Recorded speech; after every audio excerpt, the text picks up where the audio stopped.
Eleanor Walker pulled back the curtain by the window and watched as the early morning light filled the room. The sunlight gently poured over the worn furniture, illuminating the small computer desk used by her 12-year-old son Oliver. She glanced at the clock and headed toward the kitchen with a deep sigh. "Oliver, time to get up. Today's an important day." As Eleanor prepared pancakes for breakfast, she thought about her son sleeping soundly. Since losing her husband to a sudden heart attack 3 years ago, she had desperately protected their small family of 2. Her job as a receptionist at the local Harborview Inn was hardly glamorous, but it was enough to support Oliver and herself. As she poured the pancake batter onto the griddle, Eleanor thought about the upcoming family trip. Last month at the family gathering, her sister Vivian had proudly announced that she had arranged tickets for the whole family for a Caribbean cruise. Eleanor had initially planned to decline for financial reasons. However, seeing Oliver's eyes shine with hope, her heart wavered. "Mom, are we really going on a ship? A big ship?" Oliver had asked excitedly. Though he loved computer games, he also yearned for real adventures. So she had applied for a week off work, something she rarely did, and dipped into her meager savings to buy new clothes for both of them. It was special preparation for a special trip. "Mom, something smells good." Oliver appeared in the kitchen in his pajamas. His chestnut hair was tousled from sleep, but his brown eyes were already shining with anticipation of adventure. "Today's the day for our trip, right? The cruise ship." Eleanor smiled and stroked her son's head. "That's right. But first, eat your pancakes. Then we'll do a final check of our luggage."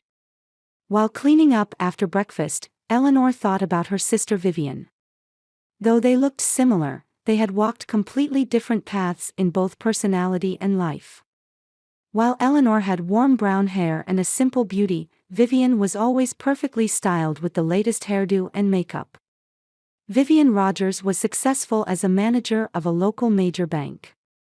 Her husband Bradley was an ambitious real estate agent, and the two lived in a luxurious home in an upscale neighborhood, projecting the image of a perfect family with their 10-year-old son Tristan. To Eleanor, her sister's family life seemed filled with a facade of happiness. Their parents, Martha and William Walker, had always taken pride in Vivian's success. "Look at your sister. See how hard she's worked," was Mother Martha's favorite saying. Martha continuously criticized Eleanor's life choices, while Father William simply followed his wife's opinions in silence. "Uncle Bradley is really boring," Oliver suddenly said. "All he ever talks about is the real estate market." Eleanor couldn't help but smile. "Oliver, you shouldn't speak ill of people," she said, though in her heart she agreed with her son's keen observation. "But Tristan is even worse," Oliver continued. "He won't let me touch his gaming console, and he's always saying, 'My dad is so rich.'" Eleanor said as she zipped up their luggage, "Everyone is raised differently. But let's have a good time on this trip. This will be a special adventure." She prayed in her heart that this trip would create good memories for the two of them. The week on the cruise ship would be an opportunity to escape their daily struggles and show Oliver a new world. "Ready?" Eleanor asked Oliver. Oliver nodded energetically and slung his small backpack over his shoulder. "All set. Let's go on a boat adventure." Eleanor checked the house keys one last time and called a taxi. She had secretly slipped just one cookbook into her suitcase, a collection of Italian recipes. She had once dreamed of attending culinary school, but life had led her down a different path. Still, her passion for cooking had never disappeared. When the taxi arrived, Eleanor and Oliver took their first step toward a new adventure, their hearts filled with anticipation. When the taxi arrived at the port, Eleanor gasped. The Royal Sapphire, before her eyes, was more magnificent than she had imagined. The grand cruise ship, with its pure white hull accented by blue lines, gleamed in the morning sun. The vessel, over a dozen stories tall, had countless windows and balconies arranged neatly, and what looked like a pool was visible on the top deck. "Look! That's our ship." Oliver pointed excitedly. His eyes sparkled with surprise and expectation.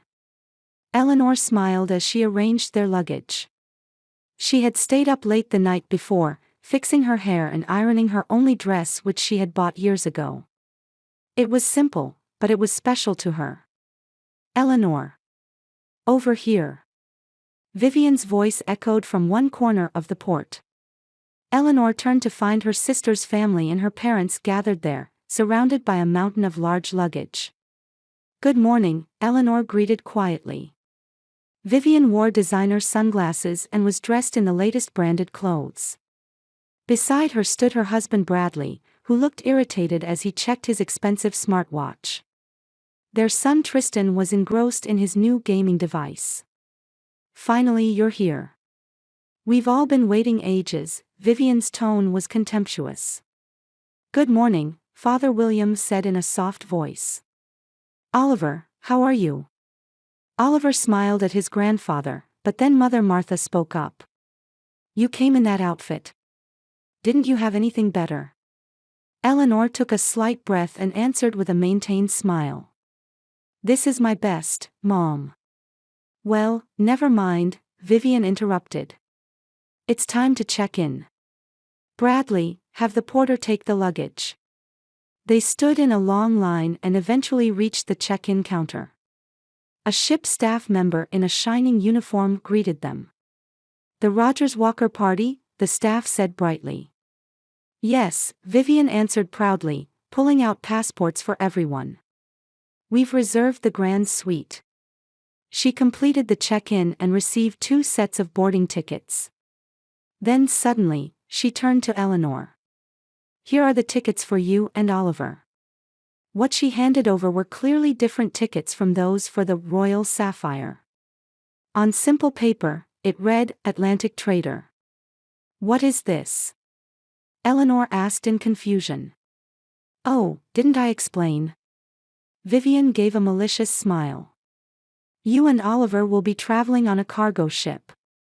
It follows the same route, so we can meet at each port." Eleanor was speechless. Oliver looked up at her with a confused expression. "But, why?" Eleanor finally managed to say. "Did you really think you'd be on the cruise ship?" Martha laughed. "You don't have that kind of money." Vivian sneered. "The cargo ship suits you better. We're just taking a journey appropriate to our social status." Bradley pretended to be indifferent while looking at his smartphone, but a small smile played on his lips.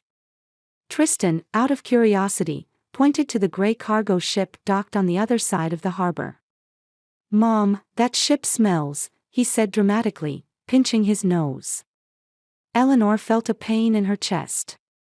The savings she had set aside for Oliver, the new clothes, and above all, his expectations, would it all be for nothing? She couldn't say anything and just stared at the tickets. "Looks like you'll have to take your luggage over there yourself," Vivian said, stroking her own luxury suitcase lovingly. "The porters only work for the Royal Sapphire." "Come on, let's go," Martha said. "Our departure time is approaching." William sent Eleanor an apologetic glance but said nothing and followed his wife. They boarded the special bus heading for the luxury cruise ship. "Let's go," Bradley said coldly. "Don't feel down. A ship is a ship, even if it's a cargo vessel." He added mockingly, "Besides, you must be used to hardship, aren't you?" Eleanor bit her lip and held back tears. She couldn't show weakness in front of Oliver. She took a deep breath and put the tickets in her bag. "See you at the port," Vivian said, waving. Tristan, absorbed in his new gaming device, didn't even say goodbye. After her parents and Vivian's family boarded the bus heading to the cruise ship, Eleanor and Oliver were left alone at the port. Eleanor put her arm around Oliver's shoulders and looked into his eyes. Disappointment was visible in them. "I'm sorry." Eleanor began, but Oliver shook his head. "It's okay, Mom," he said in a small voice. "It'll be an adventure for just the two of us." Eleanor was surprised by her son's strength and felt a rush of gratitude. The two quietly picked up their luggage and headed toward the pier where the cargo ship, Atlantic Trader, was docked. The ship was indeed plain compared to the Royal Sapphire. Its gray hull with visible rust here and there lacked the glamour of a cruise ship. However, to Eleanor, it somehow felt more honest. This ship existed for practical purposes, not for show. "Welcome to the Atlantic Trader," an elderly sailor waiting at the pier called out to them. His face was weathered by wind and rain, but his smile was warm. "Are you Eleanor Walker? And this must be Oliver." Eleanor nodded. "Yes, that's right. I'm Joseph, the first mate of this ship. You are special guests. While a cargo ship journey isn't luxurious, you'll experience a real sea voyage." He continued as he guided them, "The captain has prepared a small cabin for you too. It's not spacious, but it's clean. You'll have meals in the same mess hall as the crew." Oliver began to show interest. "We'll eat with real sailors." "Aye, that we will," Joseph laughed. "And each of them has a wonderful sea story to tell." As they walked across the deck, the siren of the Royal Sapphire echoed. Eleanor turned and watched the giant cruise ship slowly leaving the port. She wondered if Vivian's family and her parents were somewhere on those decks. They might be celebrating with champagne in their luxurious suite right now. "Look! Dolphins!" Eleanor snapped back to reality at Oliver's voice and looked in the direction he was pointing. Indeed, a pod of dolphins could be seen in the distant waves. They were jumping gracefully, swimming freely in the sea. Eleanor smiled quietly. This journey was different from what she had imagined. But looking at the sparkle in Oliver's eyes, she felt it might not be so bad after all. She took her son's hand and walked deeper into the Atlantic Trader. "This is your cabin." When first mate Joseph opened the door, a small room appeared before Eleanor and Oliver. A bunk bed, a small desk, a narrow washroom, and one porthole. It couldn't be compared to a suite on a cruise ship, but at least it was clean and tidy. "It's small," Eleanor said honestly. "Standard size for a cargo ship cabin," Joseph shrugged. "But the view from here lets you feel the sea more than from a balcony on a high deck. The sound of the waves, the smell of the tide, everything is real." Oliver immediately jumped onto the top bunk. "I want this one." "Look, Mom, you can see the ocean from the window." Joseph checked his watch and said, "Dinner is at 6 p.m. in the mess hall. Go right down the corridor and up the stairs." "Well then, make yourselves comfortable." When the door closed, Eleanor sat on the bed and let out a deep sigh. Oliver was looking out the window. "Are you okay?" he turned and asked. Eleanor tried to smile, but tears welled up. "I'm sorry. I wanted to give you a better vacation." Oliver sat next to his mother and took her hand. "But this is an adventure. None of my friends at school have ever been on a cargo ship. I get to have a special experience." Eleanor was surprised by her son's wisdom and hugged him. "You're a wonderful child." That night, they ate dinner in the mess hall with the crew. The food laid out on the long table was simple but plentiful. However, Eleanor frowned after one bite. The soup was too salty, and the pasta was overcooked. "Not good?" Oliver asked in a low voice. "Well, it's ship food," Eleanor answered with a smile, but in her heart, she wondered why such simple dishes were so poorly prepared. The next day, Oliver was absorbed in exploring the ship. With the captain's permission, he visited the bridge and learned about the ship's engines from the engineer. Eleanor was relieved to see her son enjoying himself, though she felt lonely during her time alone. On the morning of the third day, Eleanor found an old cookbook in the ship's library. It was about Mediterranean home cooking, and she became engrossed in reading it. That evening, when another bland meal was served, she made up her mind. After dinner, she carefully wrote a note on the back of a napkin. To the chef. Thank you. If I may suggest, the pasta might be better if cooked 2 minutes less, and the sauce could use some fresh herbs. Also, half the salt would be enough for the soup. She gave the note to a crew member and asked him to deliver it to the chef. The next morning, as Eleanor was combing her hair in the cabin, there was a knock at the door. When she opened it, a middle-aged man with a sturdy build stood there. He wore a white chef's uniform and had his arms crossed. His black hair was streaked with white, and his dark brown eyes regarded her sternly. Are you the one who criticized my cooking? His English, with an Italian accent, contained anger. Eleanor flinched for a moment but quickly straightened her back. Not criticism, a suggestion. For 20 years, I have cooked as a professional. And now I need to be taught by an amateur. Eleanor took a deep breath. I didn't mean to be disrespectful. But that pasta was clearly overcooked by 3 minutes. The basics of al dente. Al dente. The man raised an eyebrow. Do you know about Italian cuisine? It's a hobby, Eleanor answered. I love Italian food, especially home cooking from Tuscany and Sicily. The man's expression softened. Sicily is my homeland. My name is Marco Luciano. I am the chef of this ship. Eleanor Walker, she smiled. I apologize if I offended you. Marco thought for a moment, then said, No, perhaps you were right. Lately, I may have lost my passion. Do you cook? I work at a hotel, but not professionally as a cook.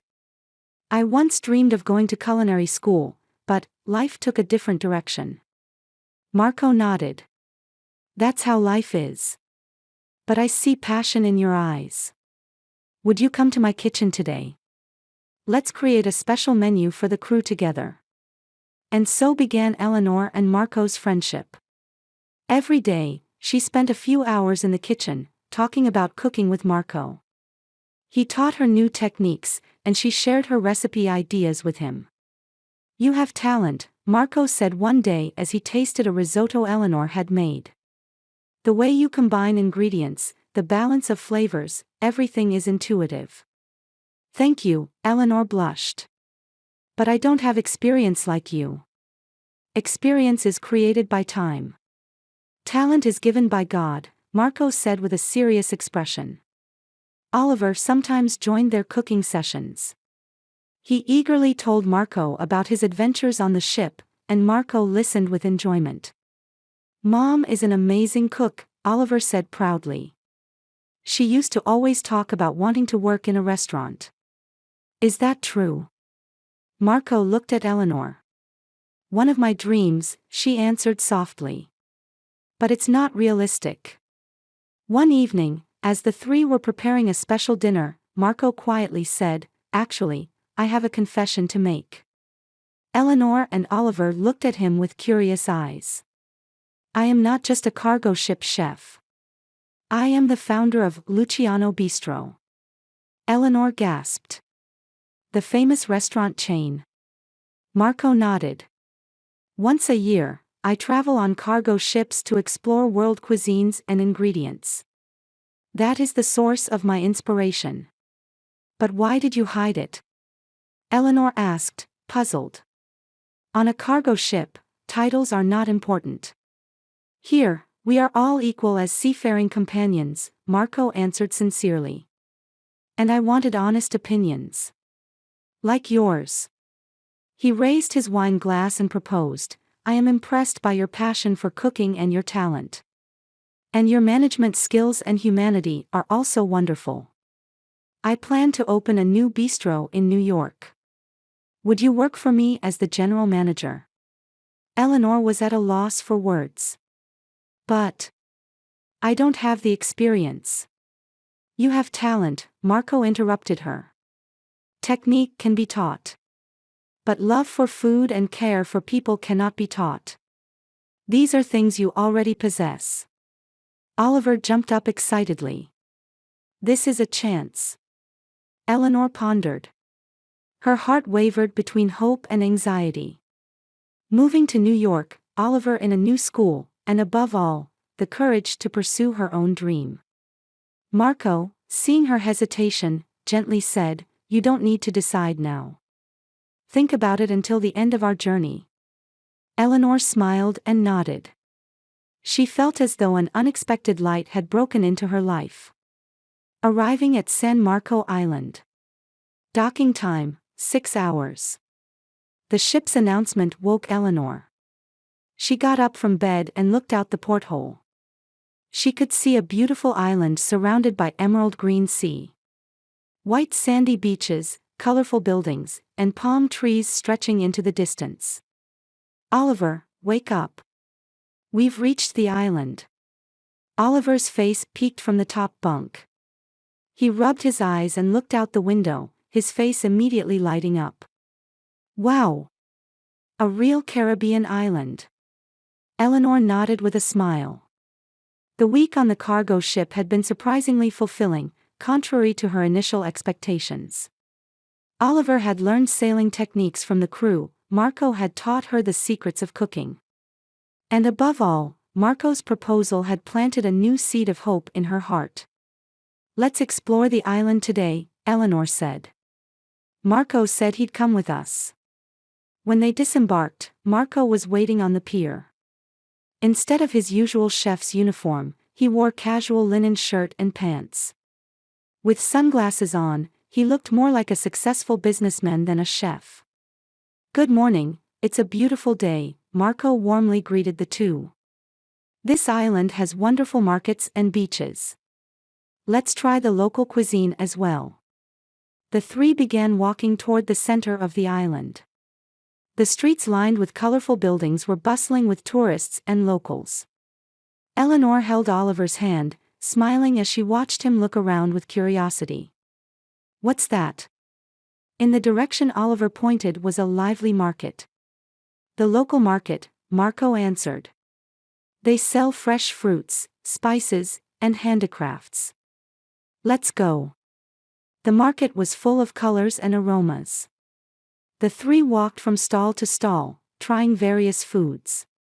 Marco examined ingredients with a professional eye and explained cooking methods to Eleanor. "Look at how ripe this mango is." "Perfect," Marco said and purchased the fruit. "We'll make a special dessert later." As they left the market and walked along the restaurant-lined shore, Eleanor suddenly heard a familiar voice. "You call this a deluxe room? All I can see from the window is an exhaust vent." Eleanor stopped and looked in the direction of the voice. Across the street, on a cafe terrace, sat Vivian's family and her parents.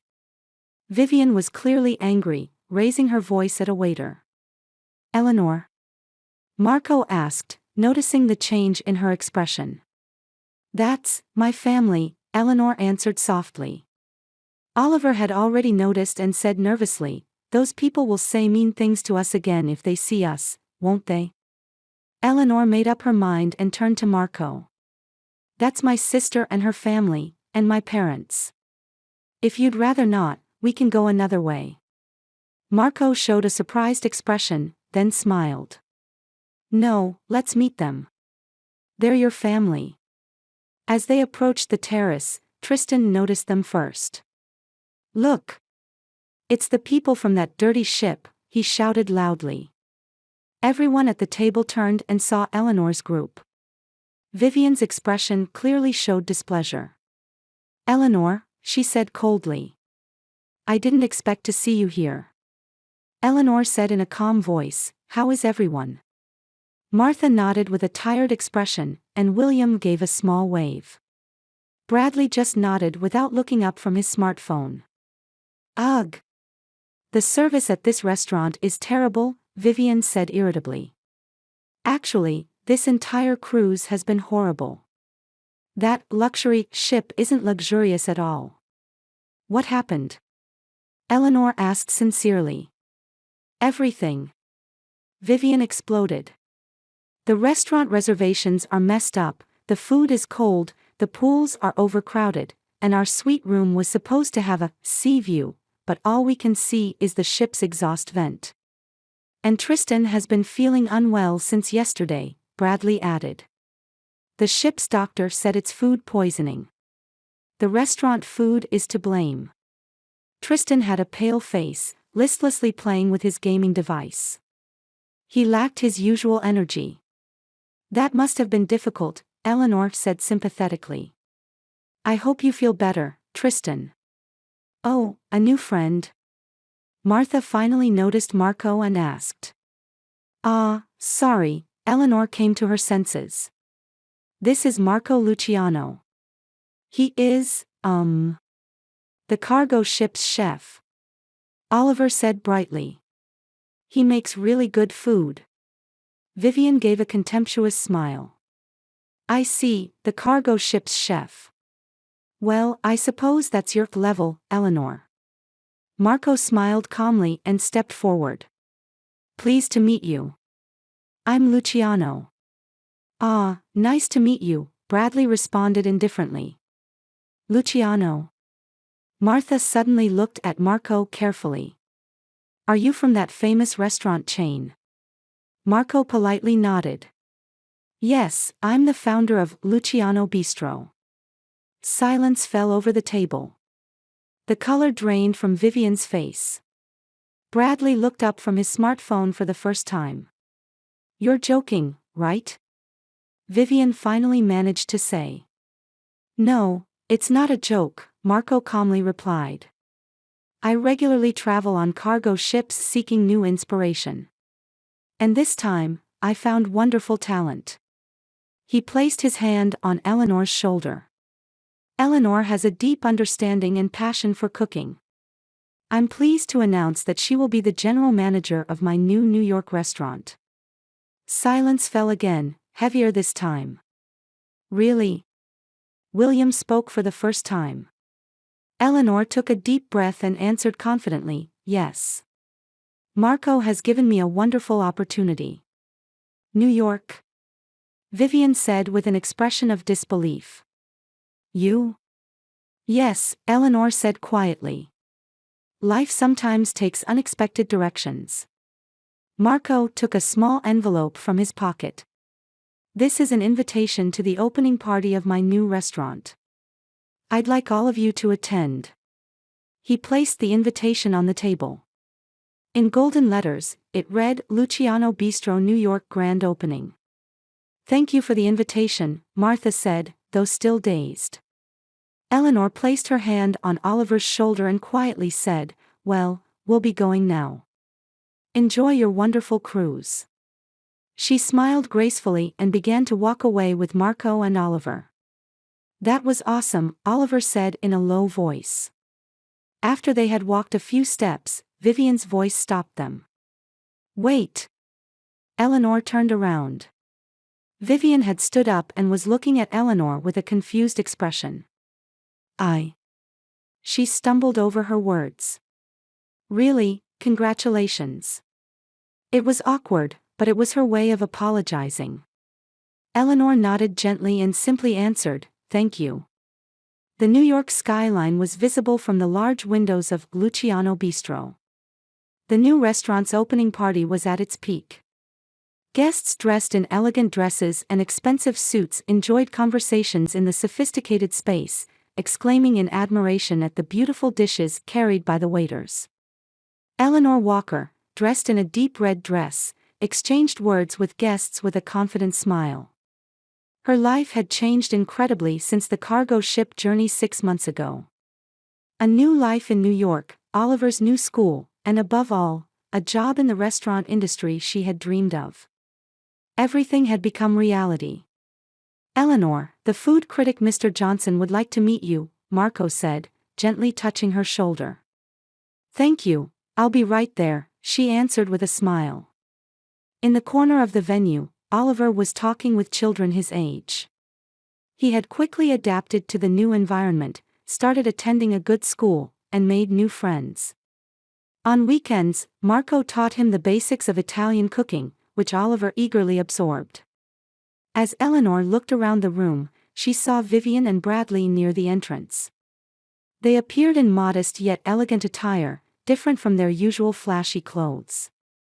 The arrogance had disappeared from their expressions, replaced by a somewhat uncomfortable look. Rumors said that the cruise ship troubles had created cracks in their relationship, and Bradley's real estate business was also struggling in the recession. Tristan stood beside his parents, operating his smartphone with a bored expression. Surprisingly, Eleanor's parents were also in attendance. Father William watched his daughter's successful figure with pride, and Mother Martha had clearly softened her attitude. Eleanor. As she turned, Martha approached her. "Thank you for coming," Eleanor smiled. "It's a wonderful party," Martha said. After hesitating for a moment, she continued, "I'm proud of you." Those were the first words of honest praise Martha had ever given Eleanor. Eleanor was moved and gently squeezed her mother's hand. "It's time for the dessert," Marco called to Eleanor. Eleanor nodded and went to the kitchen with Marco.